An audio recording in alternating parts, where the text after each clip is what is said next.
سلام.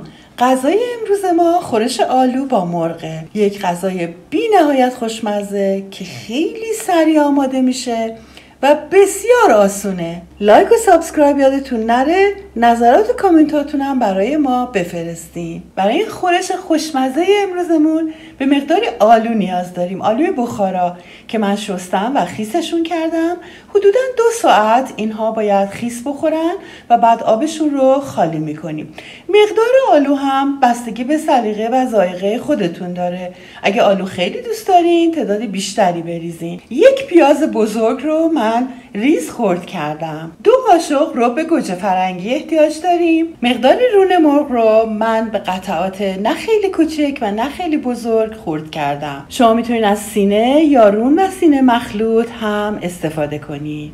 و بالاخره ادویه های ما: نصف قاشق چایخوری نمک، 1 نوک قاشق چایخوری فلفل، 1 قاشق چایخوری سرپر زردچوبه، نصف قاشق چایخوری ادویه از هر ادویه‌ای که همیشه استفاده میکنین و نصف قاشق چایخوری هم پاپریکا. چند قاشق روغن در یک مایتابه گود ریختم و پیازها رو در اون تا زمانی که کمی طلایی بشن سرخ میکنیم. روی درجه اندازه متوسط گاز و شعله زیاد قرارش دادم.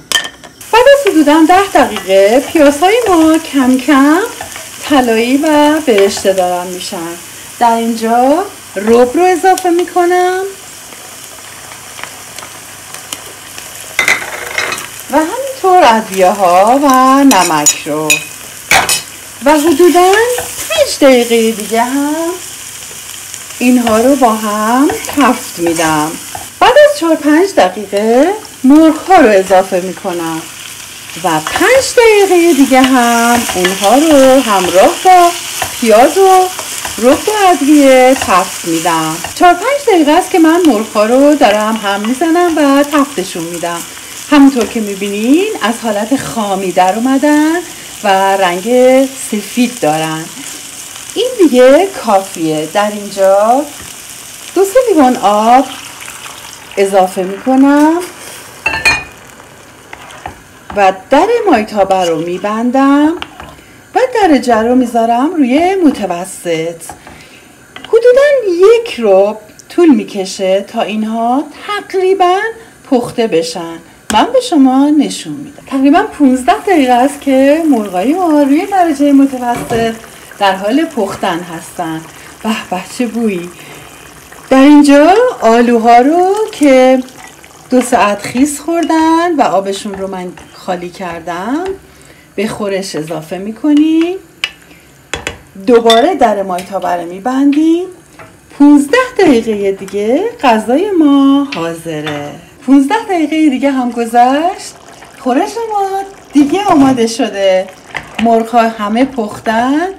آب خورش غلیظ شده. آلوها با 1 فشار از هسته جدا میشن.